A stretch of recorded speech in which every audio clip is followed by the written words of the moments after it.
here and now. The here and now.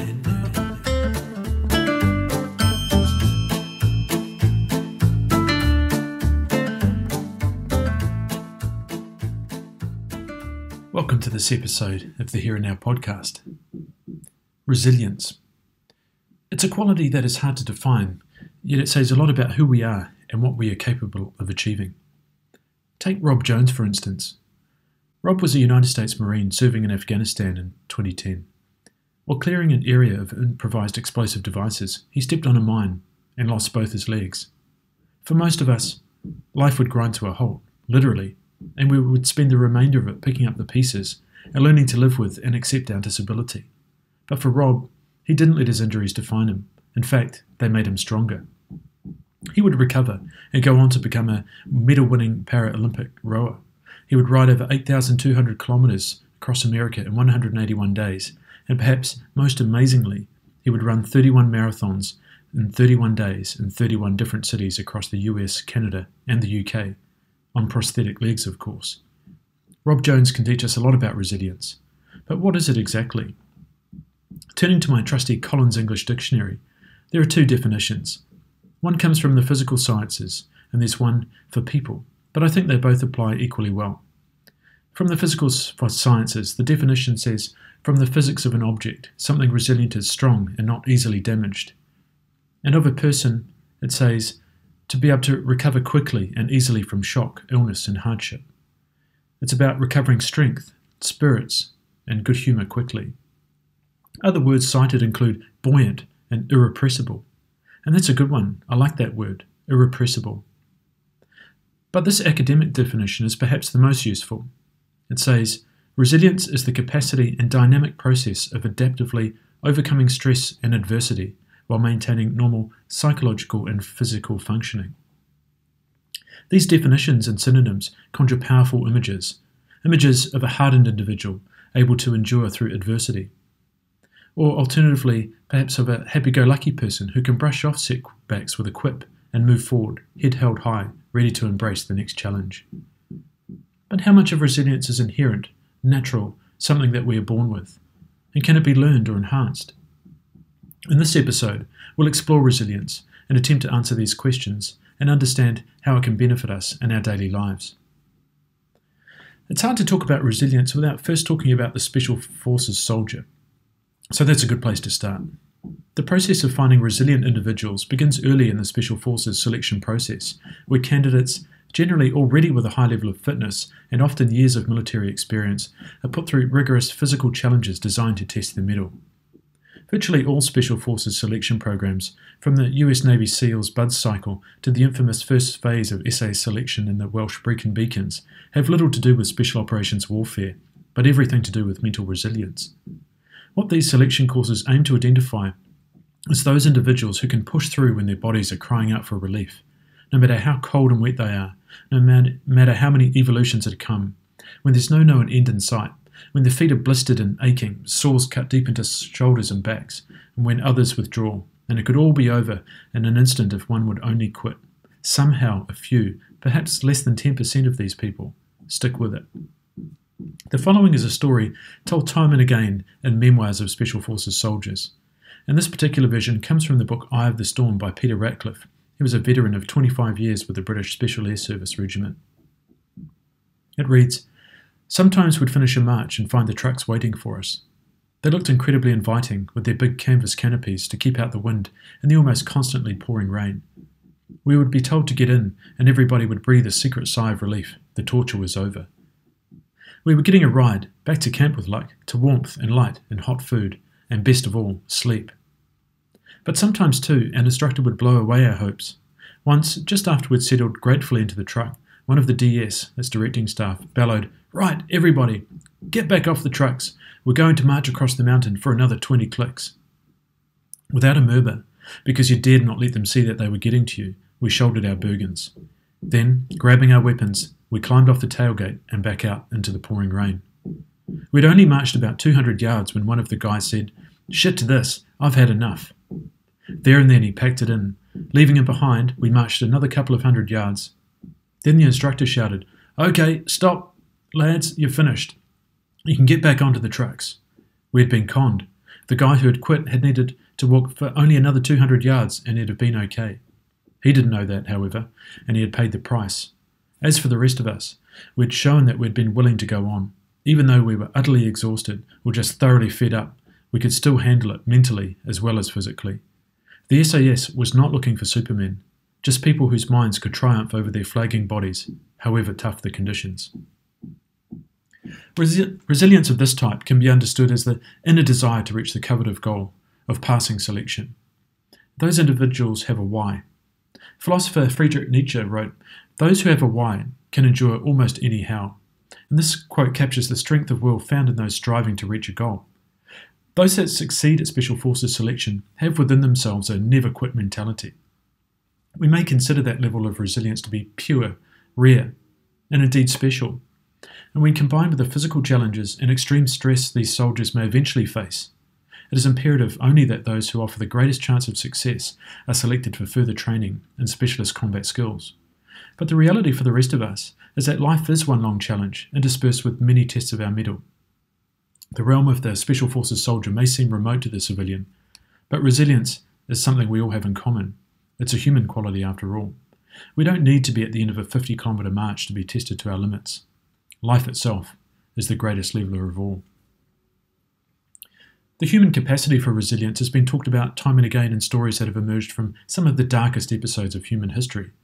Viktor Frankl was a Jewish psychotherapist interned in the Nazi concentration camps of Dachau and Auschwitz during World War II. During his time there, he observed how other prisoners behaved and coped with their circumstances, and upon his release, he authored a book known by its English title as Man's Search for Meaning. In this book, he describes how it was the will of having a purpose which marked the difference between those who fought to survive and those who gave in. In such a desperate situation, he describes a tragic optimism where one can still find hope despite being surrounded by such pain and death. Resilience is obviously a powerful quality, and it can change the impact of an event entirely. Think again of those definitions I mentioned earlier: the ability to adapt and overcome stress and to recover quickly. Imagine a scenario. You're driving home from work one evening, you're daydreaming about what you'll have for dinner, and you don't notice that the car ahead of you, which was indicating to turn left, has suddenly pulled back into your lane. You hit the brakes, but it's too late, and you skid into the back of the car ahead with a jolt. You both pull over to inspect the damage. It isn't too bad, but you know that you'll probably need a new bumper and lights, and the other car will be in the panel shop for a few days. All in all, it's not a big deal. But then you remember that you'll have to pay the $700 insurance excess, and your registration was due last week. And that subscription to the sports club, well, that's due, and you've also got a tooth that's been nagging you for a while that you really need to get looked at. The small accident has come at a bad time for you, and you begin to feel the tide of stress rising up your neck. And it's overwhelming. It's not such a far-fetched or unique story. It's life. Things like this happen to us all the time. So how do you respond? Resilience in this situation is being pragmatic. It's stepping back and prioritising what needs to be done and making a plan to work through those steps. It's being thankful that it wasn't worse, knowing that everyone is okay and that's the main thing. It's acknowledging that you messed up and you need to be more focused when driving, and maybe next time it could be a child that runs out into the street chasing a ball, and of course the consequences would be much worse. Someone with high resilience takes these setbacks in stride and adapts. For someone with low resilience, this event could be the participating factor that pushes them over the edge. They could become violent and blame the other driver. They could ignore the compounding issues and end up being pulled over by the police and fined for an expired registration or for driving an unsafe vehicle. They could take their anger and frustration out on their family, or they could drink themselves into oblivion and cause even more trouble for themselves and others. They could close their garage door, start their car, and forget about all of their problems forever. Stephen Southwick is a professor of psychiatry at the Yale Medical School, and with his colleague Dennis Charney, they wrote, who's a world-leading expert on the treatment of mood and anxiety disorders. They looked at resilience in detail and interviewed a variety of people who'd experienced stressful and traumatic situations. People who were former prisoners of war or Special Forces veterans and survivors of 9/11, and many others. They put together a book. They titled it Resilience, the Science of Mastering Life's Greatest Challenges. And they open it by saying that they expected to find that resilient people were rare and probably genetically gifted in some way. But in fact, what they found was the opposite. Resilience is common and it can be enhanced, and we all use it every day as we cope with the stresses of life. What Southwick and Charney found among the large group of people that they interviewed was that and they all had vastly different experiences, was that they had a lot in common. And from this, they extracted 10 coping mechanisms that were found to be consistently effective at managing stress and enhancing resilience in challenging situations. The book goes through all of these in detail. It's really worth a read, and you can find a link to it in the show notes. And I'll touch on a few of them here. But they consider things like building optimism and how to face your fears, solidifying a moral compass, imitating resilient role models, physical and mental and emotional training, and enhancing cognitive and emotional flexibility. And quite importantly, they discuss how finding meaning, purpose, and growth allows us to become more resilient. It's about that how to have your why, which you can use to get through any how, as we mentioned earlier. But resilience is not the only quality that helps us through hard times, but it's definitely an important one. And just as it can drive an elite soldier through the most challenging military training, it can also help you to deal with the daily trials that crop up in your life.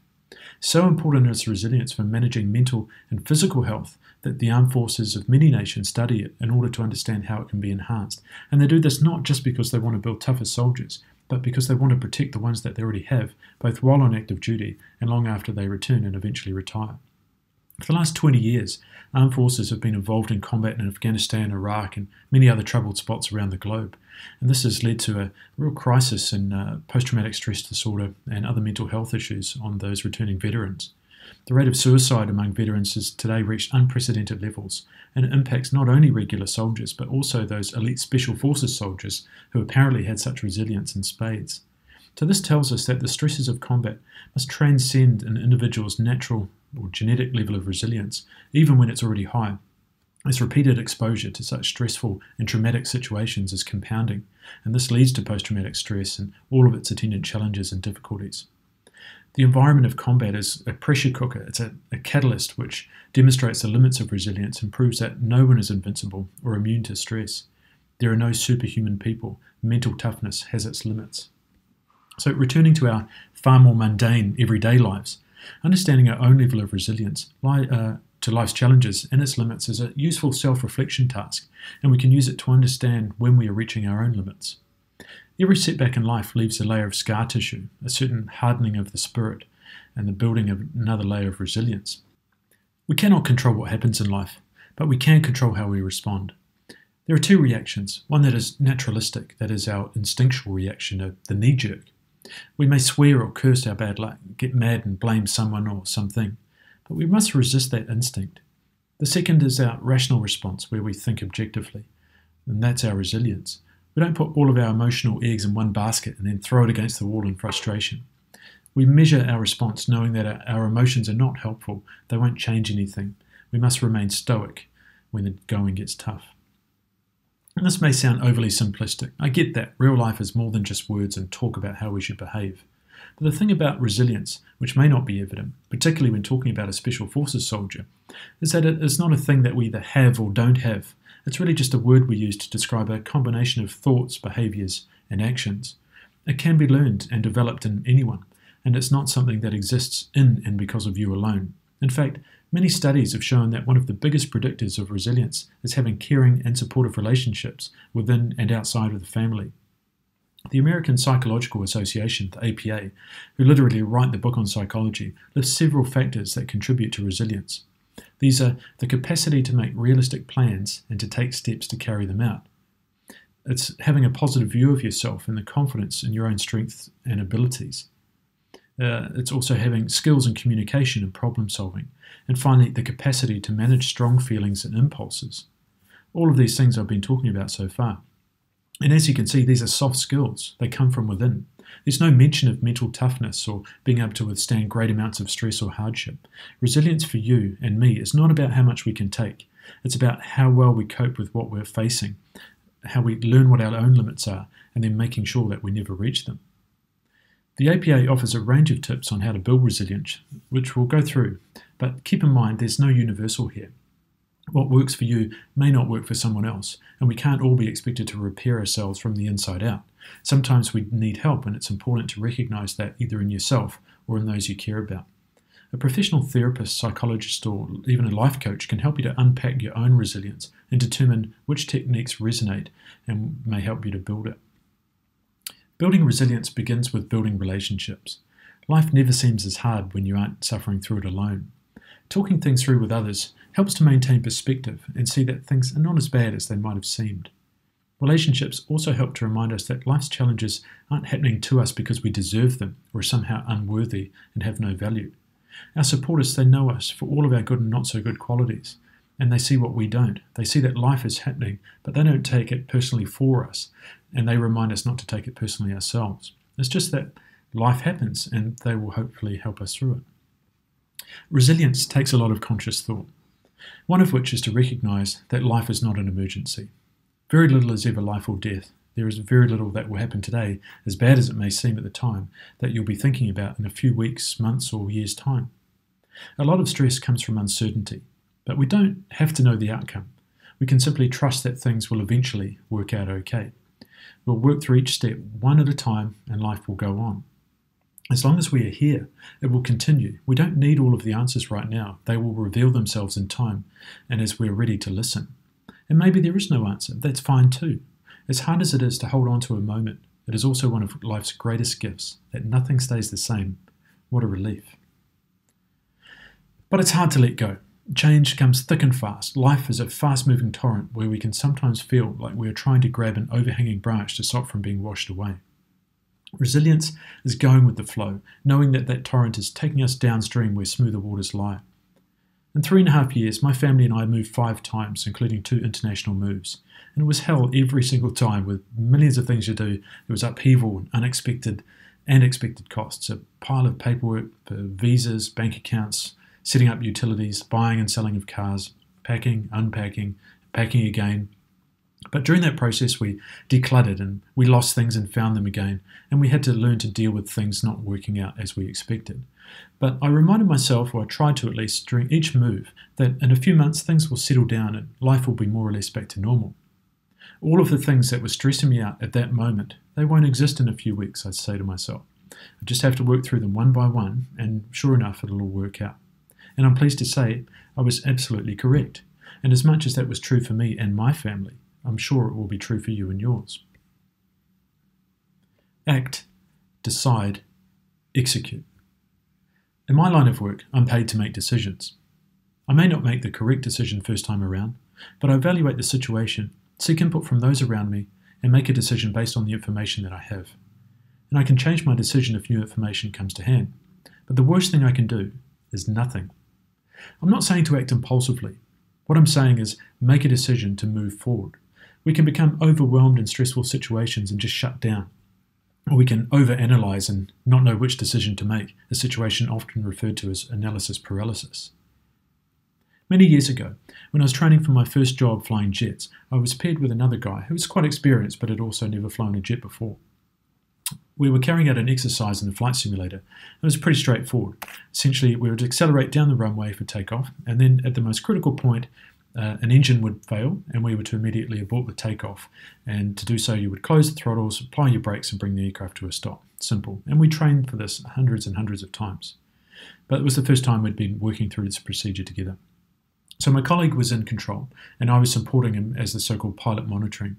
We'd been briefed by our instructor, who was controlling the scenario in the simulator, on what to expect and what actions to take, so there would be no surprises. So, suitably prepared, off we went. My colleague moved the throttles forward, and we began to accelerate down the runway. I called out the pertinent information on speed and engine settings as per the usual procedures. And then, at that critical moment, the engine failed, just as expected, and he froze. He just sat there, staring ahead, and the aeroplane careened off the end of the runway.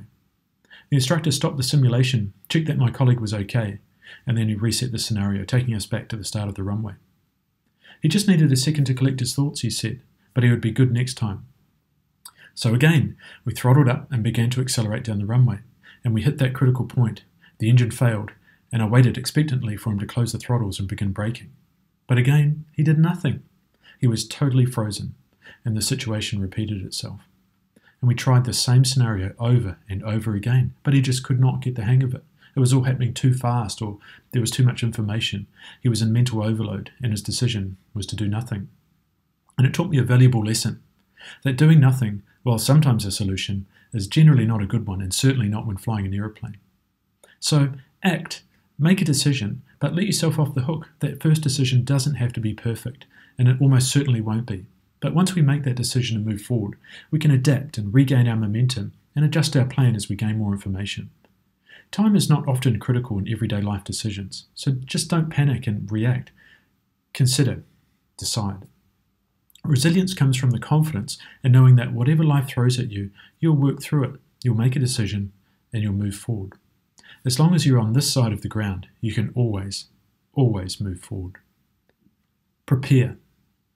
Prepare yourself physically and mentally for the challenges of life by challenging yourself regularly and allowing time to relax and recoup as you prepare for the next challenge. There's a dichotomy here between pushing yourself and recharging.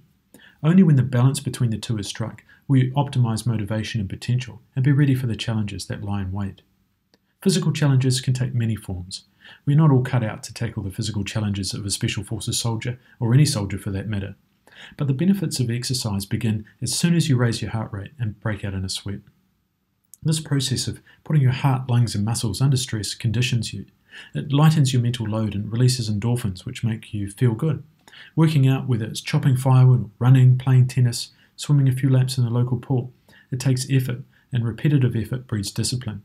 Think of getting exercise as more than just aiding physical health. Think of it as preparing yourself for life. Everything is a little easier when you're fit and healthy, and it's also a great escape to be able to get away from life's challenges when you get some exercise and clear your head so you can come back refreshed and recharged. But as I mentioned, it must be balanced with the space to be calm. Find that space in a book or in the garden, meditating, drawing, writing, playing the guitar, building a bloody bird bath. Honestly, you can find that space in many places. But it's important to take the time to be kind to yourself and do things you enjoy without distractions. Times when you have no pressure, when you're not in a mental struggle, and the times to reset are the most important times that we can have. It is hard to find time for yourself in a busy life, but it is as important as physical work. We need to counter stress with relaxation in order to be best prepared to meet the next challenge that life is preparing for us. Aim high. Earlier, I talked about how Special Forces soldiers realise resilience through their drive to achieve their goal of making it into an elite military unit. Having that why can be hugely motivating, and it can help you to persevere when the going gets tough. When you believe in what you're doing and can see where you're headed, you'll put up with a lot to get there. Hardship and adversity may even drive you to push harder. How many times have you heard a successful person say that it was the negative comments from others that were trying to hold them back or make them doubt their own ability that drove them on to succeed? If you don't believe in what you're doing, it's very easy to quit. For many who fail to make the grade in Special Forces selection, when they lose heart and realise they won't make it, they begin searching for a reason to quit that won't reflect poorly on themselves. Generally a medical issue. And medical personnel who work in these situations are attuned to this excuse-seeking behaviour, and if they can't find a legitimate medical reason to disqualify a candidate, then they send them back out. A few blisters is not enough. Ultimately, the candidates must dig deep within themselves and ask the question, how badly do I want this? For most, not enough, but for a few, they fortify themselves with resilience and press on. Finding your why, setting goals and working towards them is a powerful strategy to increase your resilience and help you to surmount life's challenges. Now, it wouldn't be a Here and Now podcast episode if I didn't introduce a little bit of science. And while what I've been talking about is more of the therapy, self-reflection type of science, there is in fact a neurobiological aspect to resilience which is worth discussing. Resilience is determined both genetically and environmentally and shapes the way our brains function. The way we react to stress is dictated by the release of chemicals in our brain. There are a number of mechanisms, one of which is the hypothalamic pituitary adrenal axis, or HPA axis. This is responsible for regulating many of our homeostatic processes, everything from cardiovascular to the immune system. It responds and regulates stress, mood, emotions, and energy storage and expenditure, our metabolism. It's a complex pathway which eventually results in the release of cortisol. Cortisol is a stress hormone which acts in many ways throughout the body. While cortisol is an important hormone, it's generally fair to say that elevated levels of cortisol are harmful over the long term. Unfortunately, environmental stresses that we're exposed to in childhood can influence the functioning of the HPA axis, resulting in it becoming overactive as we get older, and therefore less resilient to stress. The good news, though, is that despite our genetics and the environment that shaped us, our brain is plastic. It can be reprogrammed, and we can forge new neurobiological pathways through will alone. Here's an excerpt from a paper on resilience and suicide, which describes how learning to be more resilient can improve our lives.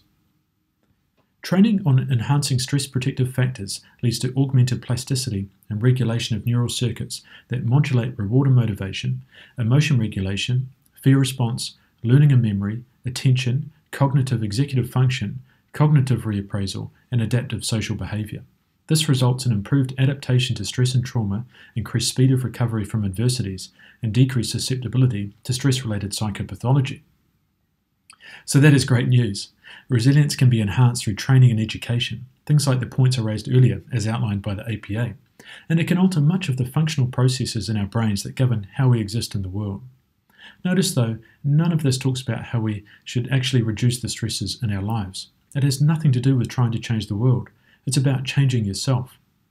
I talked about ego recently and how in the absence of a magic pill, if I want to change my own behavior, I just have to change my behavior. It is my problem, and I have to do something about it. Building resilience is not an overnight affair. Just like improving yourself physically, improving yourself mentally takes persistence and hard work. And being resilient won't make you immune to the challenges of life, but it has the potential to change your perspective. Things that may seem like insurmountable challenges to someone with low resilience may barely even register on the challenge scale for someone with high resilience. Just being alive makes us more resilient. What doesn't kill you makes you stronger. And there's certainly some truth to that. For every hurdle we jump, every bump in the road, we learn a bit more about ourselves and we see that we made it through. Sure, things got pretty dark for a while there, but we live to tell the tale. Find resilience in the knowledge that you are far more capable than you realise. You've lived through a lot of shit already and there's more to come, but you're still here and you'll be ready. But you don't have to learn to be more resilient only through the hard knocks of life. You can do it by thinking about it. Thinking about how you react to life and building resilience into your identity. Don't accept that you are who you are. You are who you want to be. But you have to say it, believe it, and live it. Resilience is an amazing quality, as it allows us to endure tremendous hardship, pressure, and stress at one extreme, and at the other to steel our resolve so that those things don't seem as hard in the first place. When we find that balance between enough stress to motivate us to reach our optimum, but not so much that we can't cope, we minimise the need for resilience. But it should always be there, ready to step in to remind us that we are far more capable than we realise, and that life is not a big deal. So, unlock your inner Special Forces soldier, grit your teeth, and look life in the eye. You've got this.